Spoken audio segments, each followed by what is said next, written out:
Hello students, कैसे हैं आप लोग। कैश फ्लो स्टेटमेंट में बेसिक कंसेप्ट फॉर्मेट अभी नहीं मैंने समझाया है।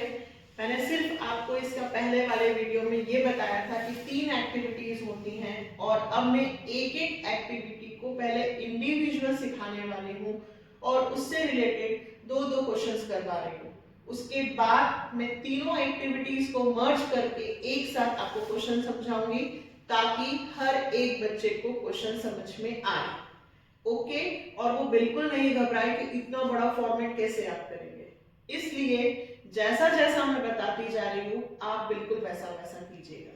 तो हम सबसे पहले कैश फ्लो स्टेटमेंट में फर्स्ट ऑपरेटिंग नहीं बल्कि सेकंड इन्वेस्टिंग एक्टिविटीज को पहले समझ रहे हैं। सबसे पहले फिर से बताती हूँ, जो नए स्टूडेंट्स हैं, इन्वेस्टिंग एक्टिविटी में हमें सिर्फ इतना ध्यान रखना है कि एसेट्स को खरीदा जा रहा है या बेचा जा रहा है। अब सपोज कीजिएगा आपके पास दिया है लैंड और 2 ईयर्स लिखे हैं, ध्यान से समझिएगा, 2022 और 2023। ठीक है बेटा, लैंड यहां दे रखा है 5 लाख और यहां दे रखा है 8 लाख। ऐसा क्वेश्चन में लिखा है। अब बताइए आप क्या करेंगे। पहले लैंड 22 में कितने का था, 5 लाख, फिर कितने का हुआ, 8 लाख। यहां से लेकर यहां तक हमने कितने लाख रुपए का लैंड सेल किया कि परचेस किया, परचेस किया, परचेस ऑफ लैंड। बस इतना सही तो पता करना है हमें कि हमने इस ईयर में लैंड को खरीदा कि बेचा। तो जब कोई एसेट्स की वैल्यू इंक्रीज होती है, जब कोई वैल्यू एसेट्स की इंक्रीज होती है तो हमने क्या किया बेटा, परचेस। और जब हम परचेस करते हैं तो हमारे पास से पैसा क्या होता है, आउटफ्लो। और आउटफ्लो का मतलब होता है हमने कैश यूज्ड किया, हमने कैश का यूज किया, कैश कमाया नहीं बल्कि कैश गवाया है, गया है। फिर से समझाती हूँ। सपोज कीजिए आपके पास प्लांट है 2022 में और 2023 में। यहाँ पे प्लांट 1 लाख का था और यहाँ पे प्लांट सिर्फ 20,000 का रह गया।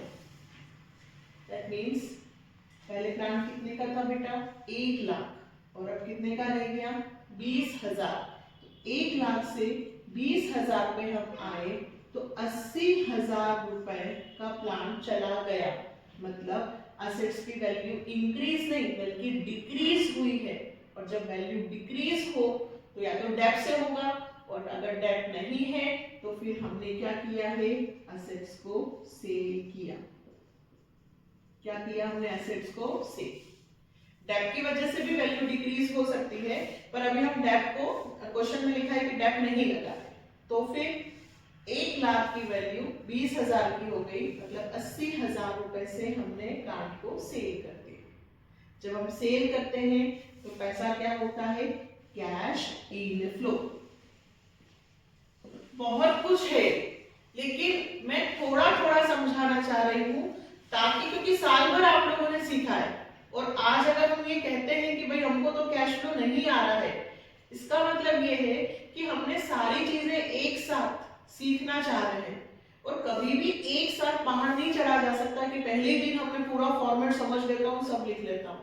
इसलिए हम एक एक स्टेप चलेंगे ताकि धीरे धीरे धीरे धीरे हम पहाड़ तक पहुंच जाएं। इसलिए तो अभी इतना समझ में आया, अगर वैल्यू इंक्रीज होगी तो हम क्या मानेंगे, परचेस, और वैल्यू डिक्रीज होगी तो हम मानेंगे सेल। ठीक है, इन्वेस्टिंग एक्टिविटी फिक्स एसेट्स में। अब बात आती है कि यदि ये तब होगा जब आपको एडिशनल इंफॉर्मेशन में कोई चीज नहीं दी हो और सिर्फ केवल अमाउंट दिए हो। लेकिन अगर एडिशनल इंफॉर्मेशन में दे दिया कि इतने का प्लांट था, उसका एक पार्ट हमने इतने रुपए में सेल किया, इतने रुपए का प्रॉफिट हुआ, इतने रुपए का डेप लगा, मतलब एक इंफॉर्मेशन नहीं बल्कि उससे रिलेटेड 3-4 इंफॉर्मेशन यदि आपके पास है प्लांट की या मशीन की, तो फिर आप क्या करोगे? तो बेटा उस कंडीशन में फिर आप डायरेक्ट नहीं लिखोगे, आपको पहले उसका अकाउंट बनाना होगा। कैसे? लैंड, बिल्डिंग, प्लांट, मशीनरी जो भी आपके पास हो, आप उसका क्या बनाएंगे? अकाउंट। बहुत सिंपल है, घबराने की बिल्कुल जरूरत नहीं है। जितनी भी असेट्स होती हैं उनका कौन सा बैलेंस होता है? डेबिट। मतलब सबसे पहले मैं असेट्स में डेबिट बैलेंस यानी कि टू साइड से स्टार्ट करूंगी। सबसे पहले जो भी असेट्स आपको दिए उसका कौन सा बैलेंस लिखना? ओपनिंग। और इस तरफ कौन सा लिखना? क्लोजिंग। अभी याद करवा रही हूं मैं आपको, डोंट वरी। सबसे पहले इधर कौन सा लिखोगे? ओपनिंग। इधर कौन सा लिखोगे? क्लोजिंग। याद करो, ओपनिंग, क्लोजिंग, ओपनिंग, क्लोजिंग। ठीक है। फिर उसके बाद हम क्या लिखेंगे? अगर क्वेश्चन में आपको सेल दिया है तो बाय बैंक करके लिखना। अगर आपको परचेस दिया है तो टू बैंक करके लिखना। ठीक है। तो इधर क्या आएगा? परचेस, इधर सेल। लेकिन परचेस नहीं लिखना है, क्या लिखना है? टू बैंक या बाय बैंक। याद करो, opening, closing, to bank, by bank. इसके अलावा एक चीज और याद रखनी है कि जो एसेट्स आप बेच रहे हो यदि उस पर डेब्ट दे रखा है तो डेब्ट भी लिखेंगे, और यदि उस मशीन को बेचने पे आपको लॉस हुआ है तो लॉस भी लिखेंगे। फिर से याद करते हैं, बैंक, डेब्ट, लॉस, बैंक, डेब्ट, लॉस, और इधर परचेस या फिर प्रॉफिट, परचेस या प्रॉफिट। अभी मैं आपको एक आंसर करवा रही हूँ, एक क्वेश्चन करवा रही हूँ जिसमें आपको बहुत जल्दी समझ में आएगा। हम सिर्फ पहले फॉर्मेट याद करते हैं। किसी भी असेट्स का यदि फॉर्मेट होगा तो क्या होगा? Opening, closing, purchase, profit, sale, loss, डेब्ट। फिर से एक बार, opening, closing, purchase, profit, sale, loss, डेब्ट, सेल, लॉस, डेब्ट। लेकिन परचेस और सेल को हमें क्या करके लिखना है? बैंक करके। ठीक है। अब देखिए क्वेश्चन में या तो प्रॉफिट आ सकता है या लॉस, दोनों तो नहीं आएंगे, ये भी ध्यान रखना। अभी मैं आपको समझा रही हूँ। आप अपने टीएस ग्रवाल का नए एडिशन का क्वेश्चन नंबर 22 देखिएगा, मार्स लिमिटेड। मैं इस क्वेश्चन को आपको समझा कर बताती हूँ तो आपको और अच्छा समझ में आएगा। सबसे पहले क्या याद करेंगे आप? फॉर्मेट जो याद हो गया होगा, opening, closing, purchase, profit, sale, loss, डेब्ट। अब हम चाहते हैं क्वेश्चन पे। Mars limited has plant and machinery whose written down value on 1st April 2022, ये कौन सी वैल्यू दे रखी है बेटा? ओपनिंग 9,60,000। तो हम वर्किंग सॉरी नोट्स में सबसे पहले फिक्स एसेट जो आपको दे रखी है प्लांट एंड मशीनरी, हम इसका अकाउंट बनाएंगे।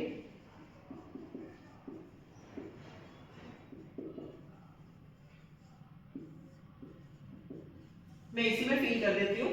सबसे पहले ये जो ब्रैकेट में लिखा है ये मैंने आपको सिर्फ समझाने के लिए लिखा है, ये लिखना नहीं है आपको। आपको सिर्फ क्या लिखना है? To balance BD. ओपनिंग कितना दे रखा है? 9,60,000। ठीक है। फिर ऑन 31 मार्च 2023, अच्छा इतना तो समझ में आएगा ना कि ओपनिंग कौन सा है, क्लोजिंग कौन सा है। जो 22 का दिया है वो ओपनिंग, और जो 23 का लिखा है 10,50,000 वो कौन सा होगा? क्लोजिंग। तो सबसे पहले अकाउंट बनाने में ओपनिंग और क्लोजिंग लिखेंगे। ओके। तो 9,60,000 और यहाँ कितना आएगा बेटा? 10,50,000। ये ओपनिंग और ये क्लोजिंग। फिर आगे बढ़ती हूँ। Depreciation for the year 35,000। तो डेप्रिसिएशन आपको बोला है तो इसी एसेट्स का होगा 35,000। In the beginning of year, a part of plant का एक पार्ट जो हमने 45,000 में बेचा, सेल कितनी दी है बेटा? 45, और उसकी रिटर्न डाउन वैल्यू डेप्रिसिएशन लगाने के बाद उसकी वैल्यू थी 30,000। प्लांट का एक पार्ट जिसकी वैल्यू थी 30,000, आपने उसको 45 में सेल किया। 30,000 के प्लांट को आपने 45,000 में बेचा। प्रॉफिट हुआ कितने का? 15,000। क्लियर है? 30,000 रिटर्न डाउन वैल्यू, मतलब इसमें उन्होंने डेप्ट लगा दिया है। डेप्ट लगाने के बाद किसी पार्ट या प्लांट का पार्ट जिसकी वैल्यू 30 थी, हमने उसको कितने में बेचा? 45। तो 15,000 का हमें क्या हुआ? प्रॉफिट। हम ये अकाउंट क्यों बना रहे हैं? क्योंकि इसमें प्लांट एंड मशीनरी की बहुत सारी वैल्यू दी है। ओपनिंग, क्लोजिंग, डेप्ट, प्रॉफिट, सेल सब दिया है, इसलिए हम अकाउंट मेंटेन कर रहे हैं। ओके, तो अब मैं और यहाँ इसमें से क्या फील करूंगी? सेल 45, तो यहाँ पे सेल लिखा है, यहाँ पे डालूंगी 45। फिर प्रॉफिट 15,000, ये कहाँ लिख दूं? यहाँ पे। ठीक है, तो लॉस तो आ ही नहीं सकता क्योंकि प्रॉफिट आ गया। अब देखो, सेल हो गया, डेप्ट हो गया, क्लोजिंग बैलेंस हो गया, ओपनिंग बैलेंस हो गया, प्रॉफिट हो गया, तो अब क्या बचा? To bank. अब हमें पता चल जाएगा कि हमने कितने का प्लांट खरीदा भी है। तो हम पहले इसका टोटल लगाएंगे। मैं कैलकुलेटर से लगाऊंगी, आप लोग हाथ से। 45,000, क्योंकि आपको कैलकुलेटर अलाउ नहीं है। 35,000 एंड 10,50,000। इधर का आया बेटा 11,30,000। इस 11,30,000 में से 9,60,000 और 15,000 माइनस हुआ, तो आपको पता चल गया है कि आपने 1,55,000 का परचेज भी किया है। आपने एक प्लांट 45 का बेचा है और एक प्लांट 1,55 का खरीदा है। बहुत सारे प्लांट्स होंगे, उनका छोटे छोटे पार्ट। अब हम क्या करेंगे? अब हमें क्वेश्चन में पूछा है calculate cash flow from investing activities. क्या पूछा उन्होंने? कि इन्वेस्टिंग एक्टिविटीज से हमने कैश का फ्लो यानी कि इनफ्लो किया है कि आउटफ्लो। तो हम क्या करेंगे? ऐसे लाइन खींचेंगे, पर्टिकुलर अमाउंट। सबसे पहले मैं देखती हूँ कि मैंने सेल कितने का किया, 45,000। तो 45,000 रुपीज तो मेरे पास आए हैं क्योंकि मैंने 45,000 का सेल किया है। तो मैं लिखूंगी sale of plant and machinery.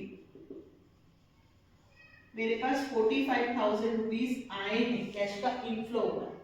अब purchase of plant and machinery, और खरीदी कितने की है? 1,55,000। ये ब्रैकेट में लिखूंगी क्योंकि 1,55,000 मेरे पास से गए हैं और 45 मेरे पास आए हैं। तो 1,10,000 रुपए नेगेटिव बैलेंस मेरे पास आया है। कुछ नहीं करना है, जितना जितना सेल किया उसको प्लस करके उसमें से परचेज जो है उसको माइनस कर देना। पहले सेल लिख दिया, मैंने 45 का सेल किया था और 1,55 का मैंने खरीदा। तो 1,10,000 मेरा नेगेटिव बैलेंस है, माइनस का है। तो मैं यहाँ लिखूंगी कैश यूज्ड। मैंने इनफ्लो नहीं किया बल्कि क्या किया है? आउटफ्लो। माइनस में आंसर आया है, पैसा गया है मेरे पास से और उसके लिए माइनस में आएगा। तो बेटा लिखना है cash used in investing activity. आया? बहुत सिंपल है। आपको सिर्फ इन्वेस्टिंग एक्टिविटी में जब भी दिया हो तो पहले जो भी लैंड, प्लांट, मशीनरी जो भी है उसका अकाउंट बना लीजिए और फिर वहां से आपको परचेज और सेल मिल जाएंगे। तो आप सेल में से परचेज को माइनस कर दीजिए। आपको जो 6 मार्क्स का क्वेश्चन होगा उसमें भी यही करना है, लेकिन अगर मैं पूरा 6 मार्क्स का एक साथ बता दूं तो वो आपको बिल्कुल समझ में नहीं आएगा। इसलिए मैं आपके लिए छोटे छोटे पार्ट ला रही हूँ और आप इनको सीखते जाइए और कब आपको 6 मार्क्स का क्वेश्चन आ जाएगा आपको पता भी नहीं चलेगा।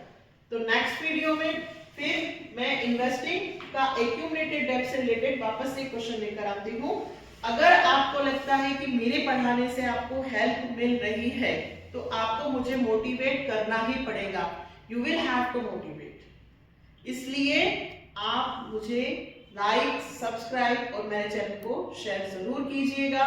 प्लीज नेक्स्ट वीडियो में मिलेंगे।